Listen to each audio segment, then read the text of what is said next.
Okay, so the Section 31 movie came out, and I'm not going to go over the plot on that, because quite frankly, the plot is...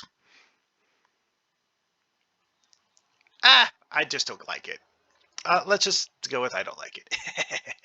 It's beside the point for today anyways.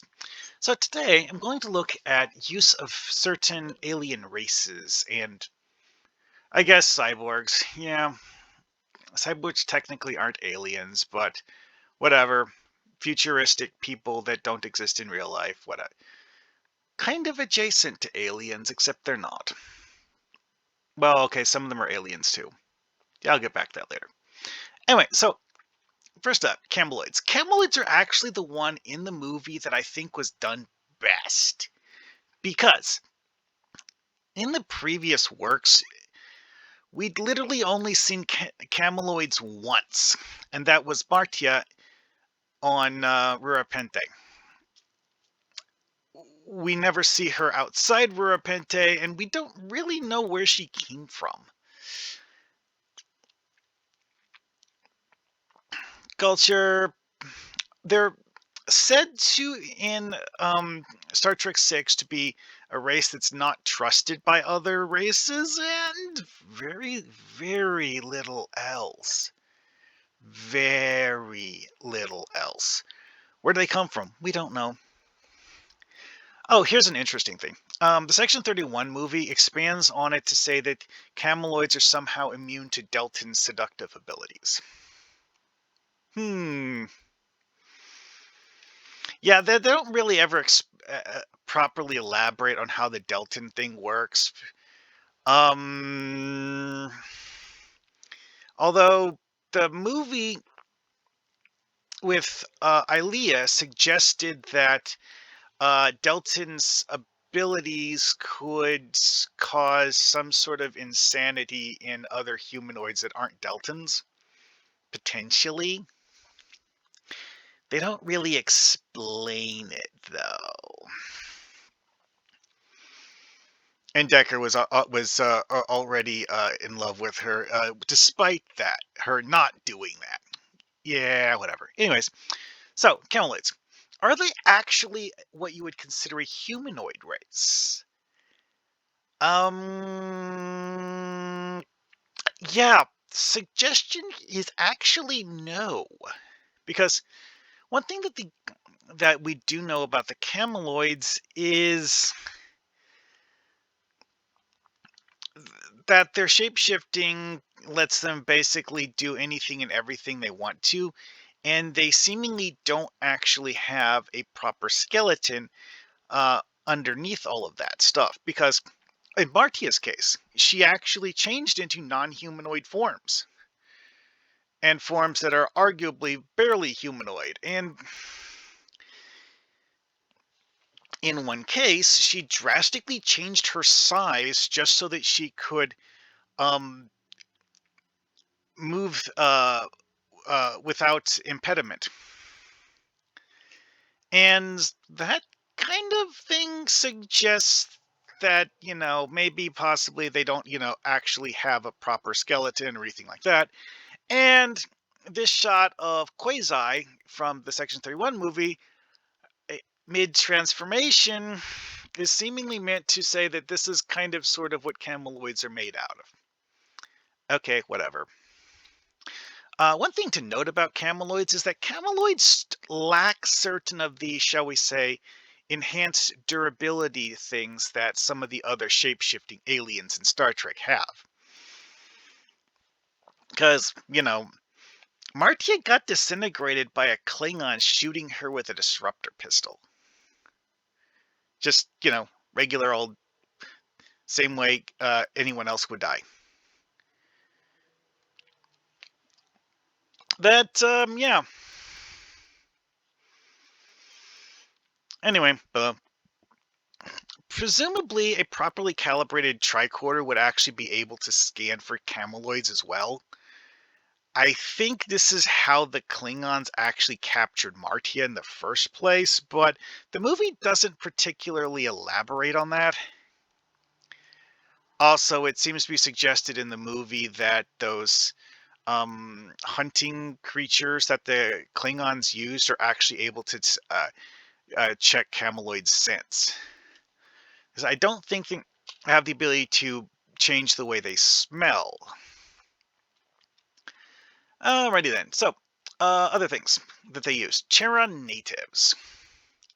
This is one that a lot of people talked about because of the fact that isn't that race supposedly extinct? That's one of the weird things with TOS about how TOS handled them is that TOS showed us so little about them other than the fact that their homeworld was a barren wasteland that had been bombed into oblivion by its inhabitants. That we know for certain. Nothing else. I mean, the race had two different sub-races, which decided to fight over control of the planet and committed mutually assured destruction, and thus left the planet a lifeless ruin. Where is it? Now that's an interesting thing, which that's not a big enough picture to be able to tell.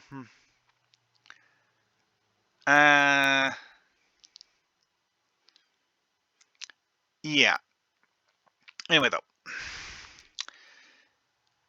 whether or not the race is extinct, I wouldn't actually consider what we saw in TOS to be definitive proof that the race was extinct. Okay.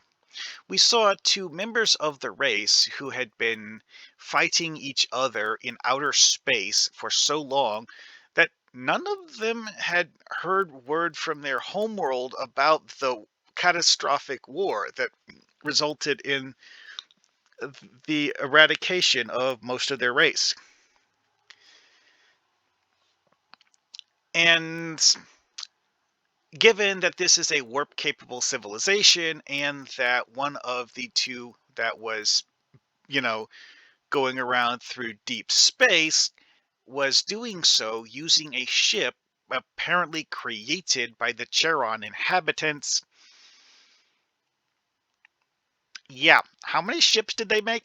How many thousand Charon left the planet before they had that catastrophic warp? We don't know.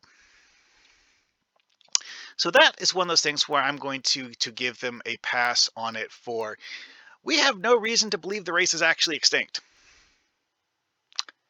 And it's also possible that the attitudes of the two individuals we saw there were not necessarily indicative of the majority of the population, but more indicative of the people who were the civilization leaders who, wanted to fight each other for power and supremacy, and the rest of the people may or may not have actually given a crap about any of that stuff.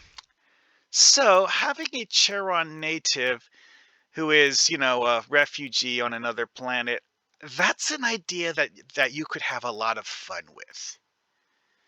Really. That because yes, we have reasons to believe that most of the population are dead. We have reason to believe that some of the people, if not all of the population, are jerks who wouldn't want to work with other races. Okay. We also know that the people of that planet have been spacefaring for quite a long time, and by TOS standards, actually had pretty good space flight technology. So the specifics of what you want to do with it, yeah, whatever.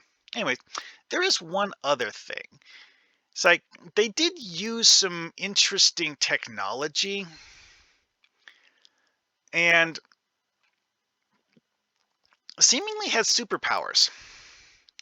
It's not entirely certain if uh, the ability that the one guy used was actually just him exerting his will or some sort of device he was using for like an advanced hacking tool. We don't really know. Oh yeah, that is actually an interesting point. Bella has brown hair and his hair is a single solid color. Probably the actor's natural hair, honestly. Same with Lokai, but this guy, Virgil, did not. Um, One thing about Virgil that's interesting is that the way that Virgil is used, it's entirely possible this is actually a costume being worn by someone who isn't actually a Cheronian.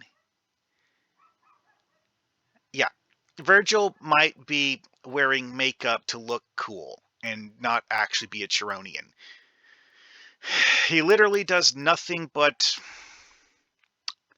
Well, actually, he literally does nothing of any significance at all. Like, he's a maitre d', and does that job as you would expect a maitre d' to do their job. Nothing is said about where he came from, why he's there, who he is, even. He's barely even a named character. The fact that he's a Cheronian is the only thing about him that makes him memorable. Also notable on Virgil is the fact that he has his clothing with a split white and black color scheme. Yes, he goes like, this side is white, this side is black. Obviously, this is something that was intentionally done to make him look interesting. What exactly this means? Yeah, good luck with that one. I mean, it's fashion sense of an alien. Anyway. Oh, yeah, that's right. TOS claimed that Bele and Lokai had been doing their little song and dance routine for 50,000 years. We don't know when the cataclysmic war that wiped out the majority of their race happened. Somewhere in the time period that those two were going on their little gallivant around the galaxy, their planet got wiped out. Presumably, this happened before the first time the Federation entered that region of space, and thus long enough that the majority of races that live near there just don't know anything about it. However, that gives you the additional thing is that if the Cheronians have been a spacefaring civilization for 50,000 years, how far from their homeworld did members of that race get?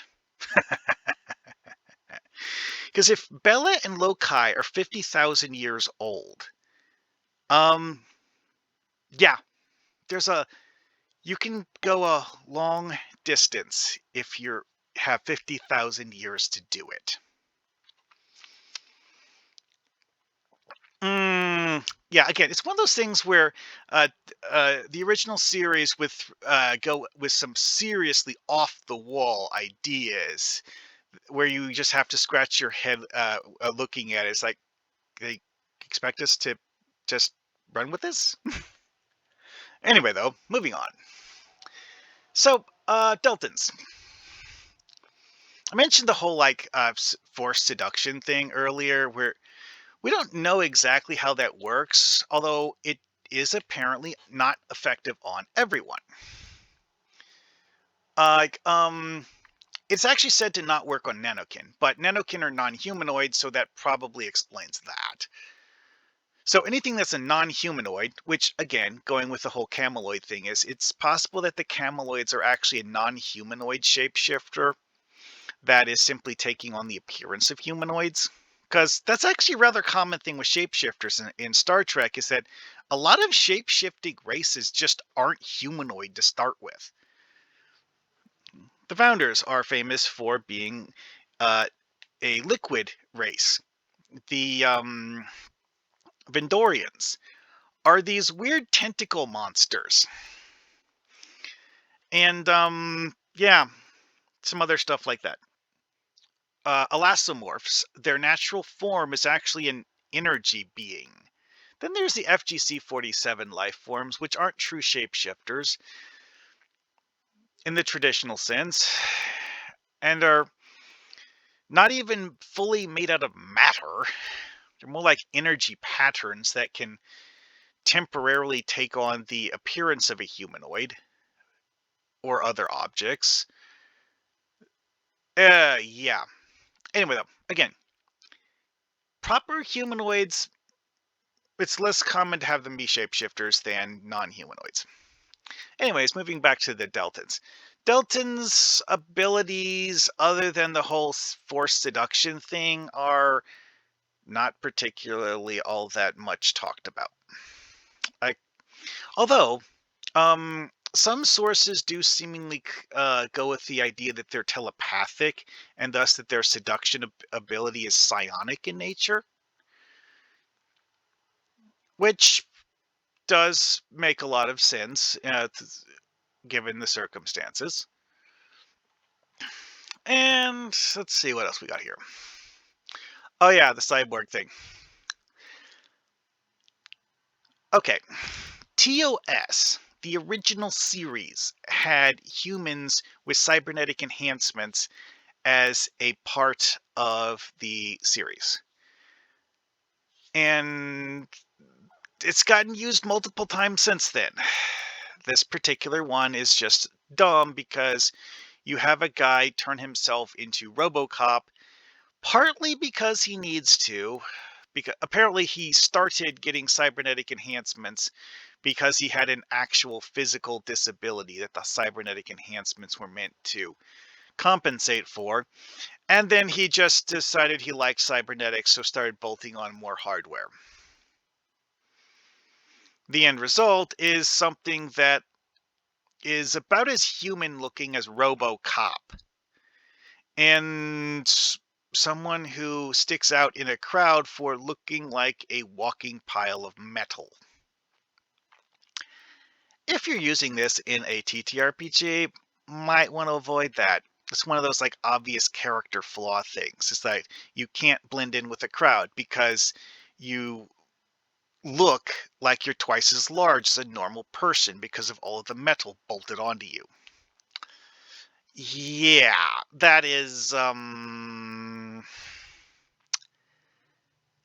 it's a character that you typically don't really feel much sympathy for because you think the guy's an idiot, blah blah blah, and so on and so forth.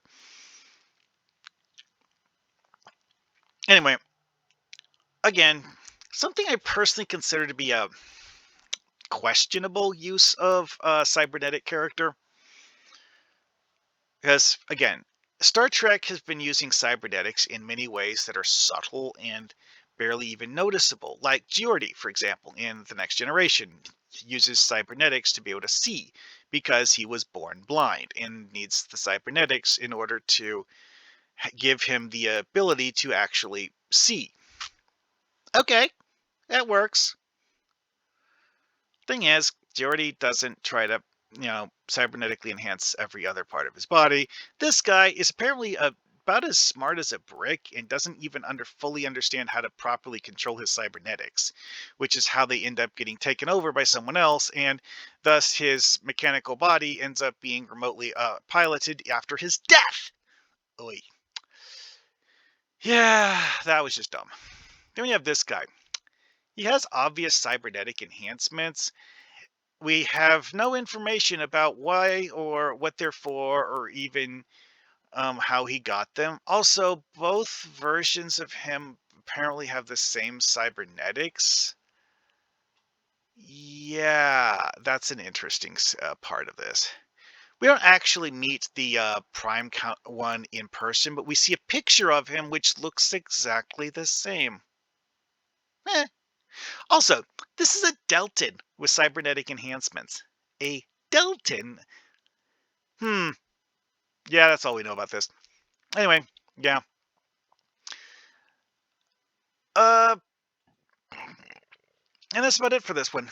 Like, these are all things that are like interesting ideas you can play with in stuff. Because like one of the fun things with writing TTRPGs is that you can take a race that was seen only once ever, and then do something with it. Like with Chameloids, it's like Chameloids aren't a race that's been seen in Star Trek very often. So there's a whole bunch of unanswered questions, like where did they come from? We don't know. What's Cheronian history? We don't know. There's like one or two key details of Cheronian history, but the rest of it's a blank canvas. And with that, I will bid you see you later.